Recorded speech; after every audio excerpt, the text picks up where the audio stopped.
They called you shy. Too quiet. Too reserved. Too awkward at parties. Too much time in your head.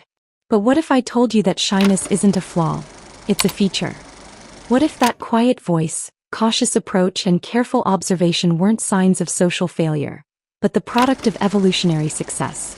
In today's video, we're diving deep into the evolutionary psychology of shyness, exploring where it comes from, how it may have helped our ancestors survive, and whether shyness still has value in today's fast-talking hypersocial world.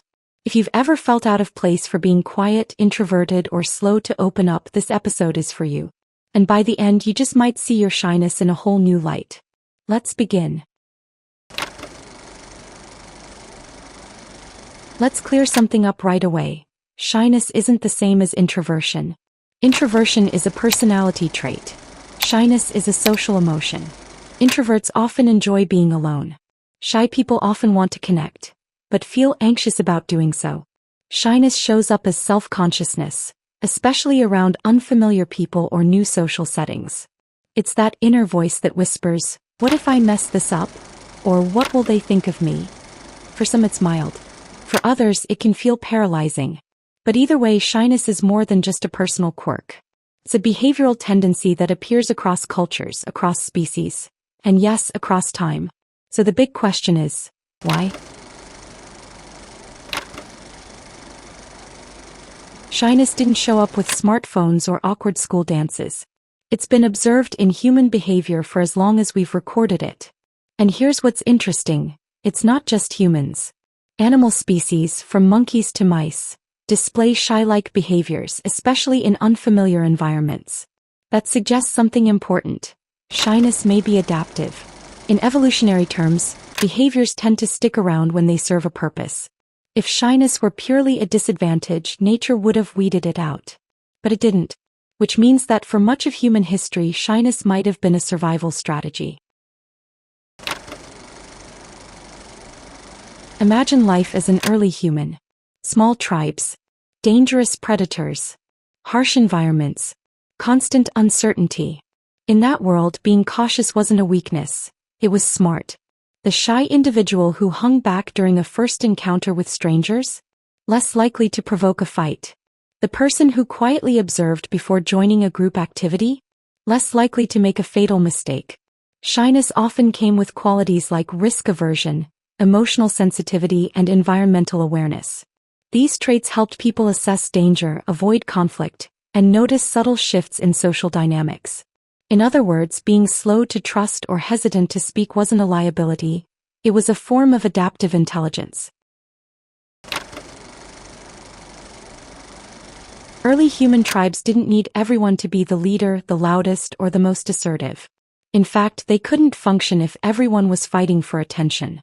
Groups worked because of diversity of roles. Some people were warriors, others were gatherers.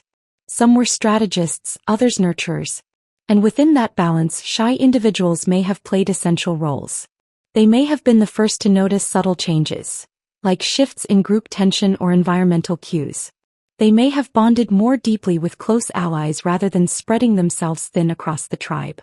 And when tempers flared, they may have been the ones to de-escalate rather than inflame. Social ecosystems need both boldness and caution. One drives exploration. The other ensures survival. Here's the twist. Our brains are ancient, but our world isn't. In today's society, especially in Western culture, extroversion is heavily rewarded. The confident speaker. The charismatic leader. The life of the party. From classrooms to boardrooms to social media platforms, boldness gets the spotlight. Shyness? It often gets misread as weakness, insecurity, or lack of value. But remember, our brains still carry the old wiring. The shy brain is scanning for social threat, monitoring for rejection, and trying to protect you. That protective system might be overactive in a world where social interaction is constant. But it's not broken. It's just a mismatch between modern expectations and evolutionary design. Let's look at what's happening under the hood. Biologically, shy people tend to have more active amygdalae, the brain's fear center. They may also show stronger reactions to novel stimuli, meaning new people, places, or situations feel more intense. This doesn't mean there's something wrong with them. It means their nervous systems are wired to respond more sensitively to potential threats. Hormones and genetics also play a role. Studies suggest that some people are simply born more prone to shyness, and their environment either amplifies or soothes that tendency. Again, none of this is random. It's evolution saying, be careful out there. The evidence says yes. In evolutionary psychology, every behavior is measured by one thing: reproductive success. Did it help you survive and pass on your genes? And for many generations, shyness may have done exactly that. Shy individuals were more likely to avoid dangerous confrontations, protect themselves from social exile, and form deep, stable connections with trusted allies or mates. In environments where impulsivity could get you killed, cautiousness helped you live. Even today, in high-stakes fields like medicine, diplomacy, engineering, or intelligence work, traits like thoughtfulness, restraint, and precision are prized. Many of these overlap with what we call shy tendencies. Shyness isn't just tolerated, it's useful. Of course, not everything about shyness is helpful. In environments that demand constant interaction, networking events, sales roles, high-pressure classrooms, shy individuals can feel overwhelmed. They may struggle with performance anxiety, social avoidance, or self-doubt. And when shyness is paired with harsh environments, bullying, family pressure, or social rejection, it can turn inward, becoming chronic social anxiety or low self-esteem. So while shyness can be adaptive, it needs supportive conditions to thrive. Understanding that it has evolutionary roots doesn't mean you're stuck with it. It just means you can stop blaming yourself and start working with your wiring instead of against it. So what can we do? First, we need to reframe the story we tell about shyness. It's not a defect. It's not something to fix. It's a temperament shaped by thousands of years of human evolution.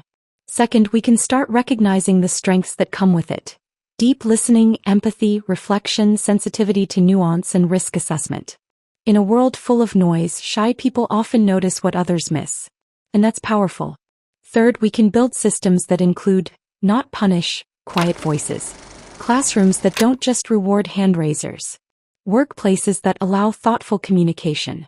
Friendships that don't mistake silence for disinterest. The future doesn't belong to the loudest. It belongs to the most attuned. Being shy doesn't mean you can't lead, perform, connect, or thrive. Many well-known leaders, artists, and creators describe themselves as shy or socially anxious. But they've learned to navigate the world in ways that honor their nature rather than deny it. Sometimes that means preparation over improvisation. Sometimes it means one-on-one over crowds. Sometimes it just means pausing before responding. But it never means pretending to be someone else. When you understand your tendencies, you can stretch them without snapping. You can grow outward from your comfort zone, not explode it. That's not weakness. That's wisdom. So here's the final thought. Shyness isn't an error in your design. It's part of a long evolutionary story about caution, intelligence, and survival. In a world that sometimes confuses loudness with leadership and performance with value, your quiet strength might be exactly what's missing. You don't have to be the center of attention to make a powerful impression. You just have to understand yourself and stop apologizing for how your brain works. Thanks for watching. If this gave you a new perspective on your own shyness, or someone else's, give it a like, share it with a fellow quiet thinker, and subscribe for more deep dives into the psychology of who we are and how we got this way. Until next time, stay grounded, stay thoughtful, and don't be afraid to speak softly. Some of the best ideas begin in silence.